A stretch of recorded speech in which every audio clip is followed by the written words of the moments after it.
Good morning, students. Myself Pankaj Purushottam once again with a new video of class 10 poem The Trees. As you know that we are always sending you the videos relating to your examination, which is very near, and it is our aim that you should get the better videos on some important chapters in English and chemistry and maths. So, as you do, but I remember you that you should subscribe our channel Success Point by Gaurav Kumar and Pankaj Purushottam. In this video, I will explain you a very important poem, The Trees, composed by Adrienne Rich. Some lines on Adrienne Rich is that she is a feminist, a women rights activist. But here I want to make you clear that the tree is not based on any women right activity or the feminist poem. It is based on the theme deforestation. कुछ YouTube channels पर इसको misconception हो रहा है इस poem में कि the trees जो है वो एड्रियन रिच ने कंपोज किया है, वो एक विमेन राइट एक्टिविस्ट हैं और विमेन कन्फाइनमेंट के साथ कंपेयर किया है द ट्रीज को, जो ट्रीज जो पोएट के कैंपस में है और ये जो ट्रीज हैं वो काफ़ी एक्सर्ट कर रहे हैं, कोशिश कर रहे हैं, परिश्रम कर रहे हैं वहाँ से बाहर निकलने के लिए और अपने ओरिजिन प्लेस फॉरेस्ट में जाने के लिए। लेकिन ये उन्होंने ये एक बर्निंग इशू को उठाया है एड्रियन रिच ने और वह है डिफॉरेस्टेशन। आजकल जो है वो लोग अपने किचन गार्डन में या फिर ग्लास चैम्बर्स में ट्रीज को, अदर प्लांट्स को लगाते हैं, जबकि उनका जो एक्चुअल प्लेस होना चाहिए था वो बाहर होना चाहिए था, फॉरेस्ट में होना चाहिए था। लेकिन डिफॉरेस्टेशन की वजह से आजकल जंगल खाली हो रहे हैं। ये प्रूफ इसका ये है कि आप जब ओरिजिनल टेक्स्ट बुक में एनसीईआरटी में आप देखेंगे तो हेडलाइन दिया है, can there be a forest without trees? Where are the trees in this poem and where do they go? This clearly indicates that this poem is, or the theme of the poem is deforestation. Now I am going to explain your first stanza. The trees inside are moving out into the forest. The forest that was empty all these days, where no bird could sit, no insect hide. Poet's कहती है कि उन्होंने जो अपने घर के अंदर inside जो ट्रीज लगाए थे वो अब उनके घर से बाहर निकलकर फॉरेस्ट की तरफ जाने की कोशिश कर रहे हैं। उस फॉरेस्ट में जहां पर कि इन दिनों बिल्कुल जगह खाली है, जहां कोई चिड़िया आकर अब नहीं बैठ पाती है because there is no tree there, और नहीं उनके जो हैबिटेट्स हैं वो अब है, इंसेक्ट्स भी अब रहने की जगह उनकी नहीं रह गई है क्योंकि जंगल की सफाई हो गई है, कोई फॉरेस्ट नहीं है, एम्प्टी लैंड है। The forest that was empty all these nights will be full of, I repeat a line, no sun bury its feet in shadow. The forest that was empty all these nights will be full of trees by morning. और पेड़ों के न होने की वजह से अब सूरज की किरणें भी सीधी आएंगी और कोई शेडो नहीं बन पाएगा। यानी जो शेड मिलता था, जो शेल्टर बनता था ह्यूमंस के लिए या एनिमल्स के लिए, बर्ड्स के लिए, अब वो भी नहीं हो पाएगा क्योंकि वो सीधी सूरज की रोशनी आएगी। यहाँ पर जो वर्ड यूज हो रहा है नो सन बरी इट्स फीट इन शैडो, यहाँ फीट का मतलब है रे ऑफ सन, यानी सूरज की किरणों से अब छाया नहीं बन पाएगी क्योंकि अब पेड़ ही नहीं है। The forest that was empty all these nights will be full of trees by morning. और जो फॉरेस्ट इन रातों में खाली पड़े रहते थे, कल सुबह होते होते इन पेड़ों के वहां जाने की वजह से अब पूरे भर जाएंगे। It was your first stanza. Now come to the second stanza. All night the roots work to disengage themselves from the cracks in the veranda floor. Trees, जैसा आप जानते हैं, पोएटिस के कैंपस में हैं लगाए गए। प्रोबेबली ये किसी ग्लास चैम्बर में है, ग्रीन हाउस में है, और अब ये रिवोल्ट कर रहे हैं। रिवोल्ट, विद्रोह करना, वो इसलिए क्योंकि अब वो कन्फाइनमेंट में रहना नहीं चाहते और वहां से निकलने का प्रयास कर रहे हैं। पूरी रात पेड़ों के रूट्स, पेड़ों के जड़ अपने आप को डिसएंगेज करने की कोशिश कर रहे हैं, अपने आप को फ्री करने की कोशिश कर रहे हैं। Disengage means to get free, मुक्त करने की कोशिश कर रहे हैं उन जगह से, और जो जड़ फैलते हुए पोएट्रेस के वरांडा के फ्लोर तक आ गए। The lips strain towards the glass, small twigs stiff with exertion. अब सिर्फ रूट्स ही नहीं, बल्कि जो लिप्स हैं, जो पत्ते हैं, वो भी पूरा स्ट्रेन ले रहे हैं, पूरी ताकत लगा रहे हैं, कोशिश कर रहे हैं ग्लास हाउस की तरफ, ग्लास की तरफ बढ़ने का। Small twigs stiff with exertion, जो छोटी छोटी टहनियां हैं वो भी पूरी एक्सर्ट कर रही हैं, अपना पूरा एफर्ट लगा रही हैं, प्रयास कर रही हैं।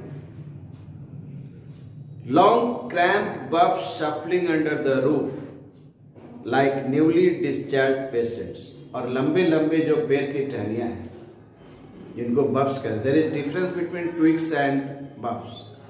Twigs are small branches and boughs are the long branches.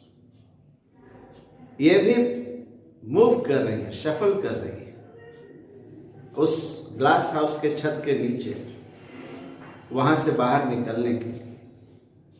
Like newly discharge patients half dashed moving to the clinic doors.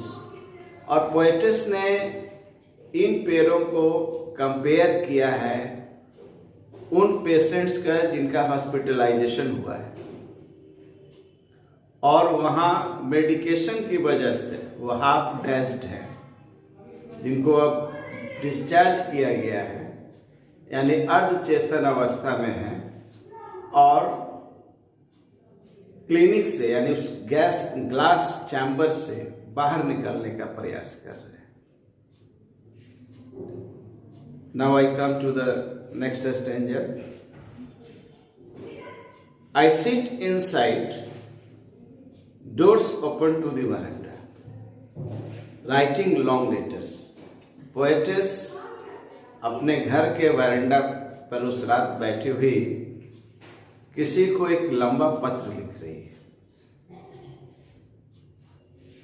She says, in which I scarcely mention the departure of the forest from the house.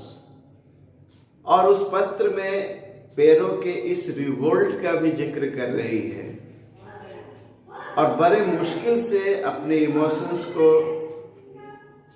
Control करने के साथ वह scarcely very टफली, मुश्किल से इस घटना को उस पत्र में लिख पा रही है।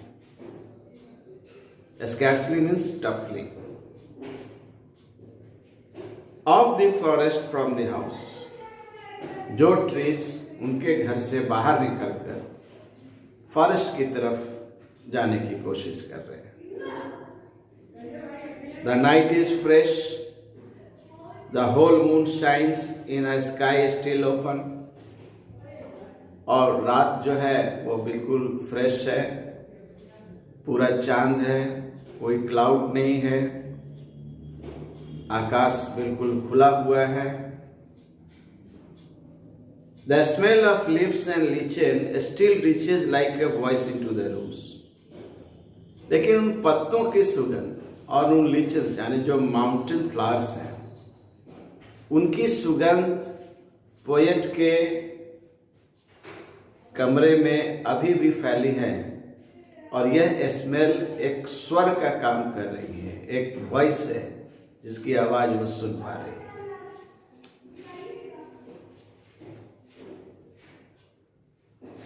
यानी वह जो स्मेल है, जो सुगंध है, जो सेंट है, वह किसी वॉइस की तरह उनके दिमाग में गूंज रही है.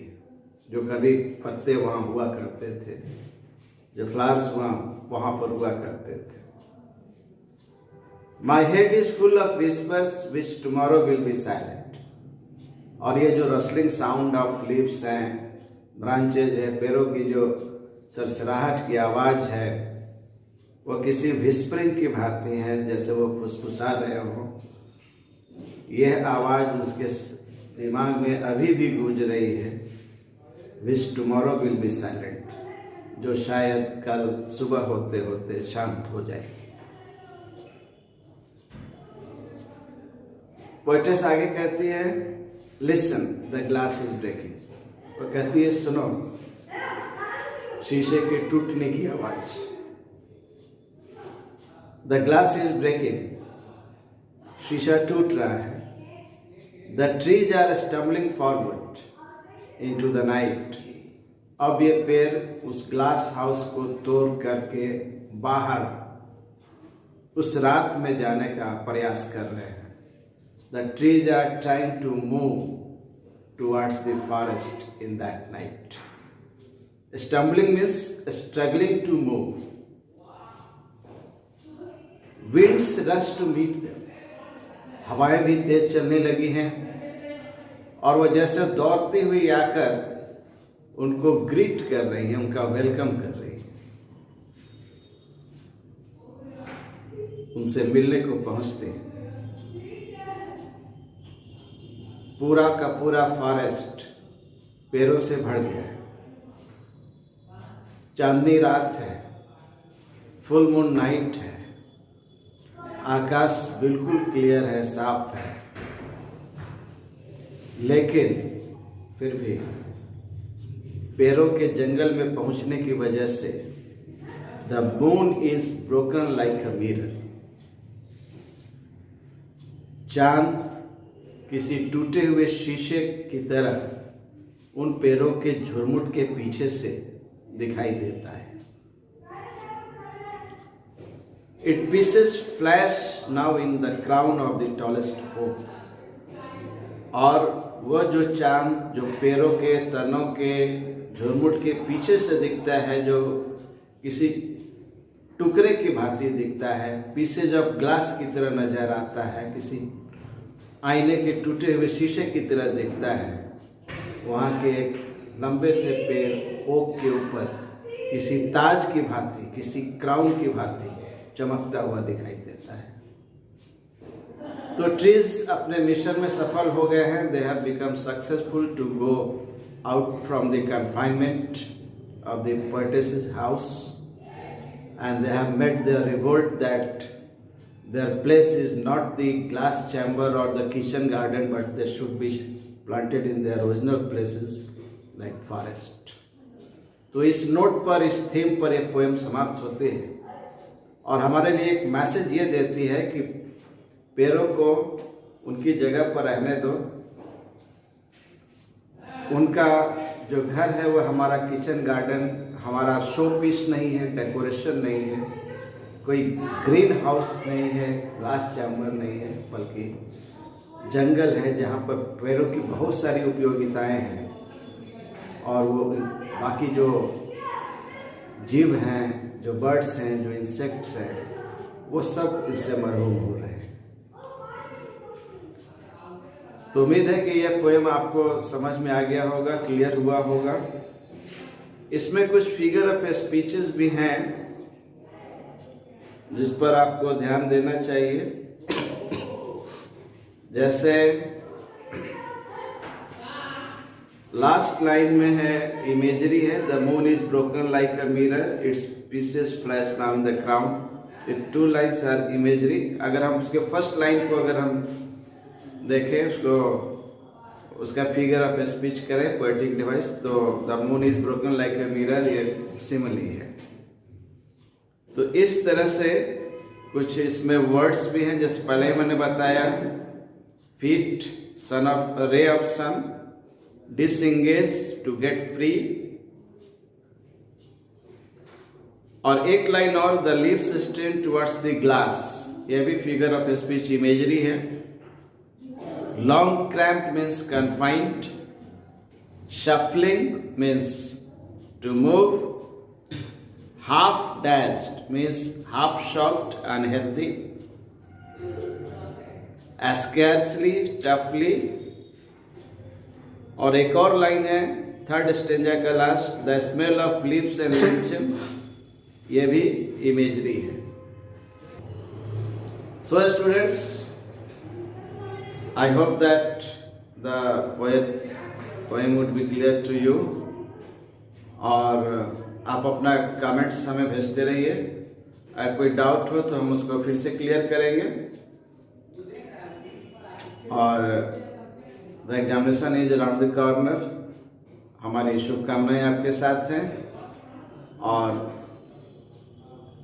इंग्लिश, केमिस्ट्री, मैथ से रिलेटेड अगर कोई प्रॉब्लम हो तो आप हमें मैसेज करिए, हम उसको तुरंत उसको रिस्पॉन्ड करेंगे, उसको आंसर करेंगे, और हमारी पूरी कोशिश रहेगी आपकी मदद करने की। So that's all. और आप सब्सक्राइब करना भी मत भूलिए हमारा channel success point by Gaurav Singh and Pankaj Purushottam.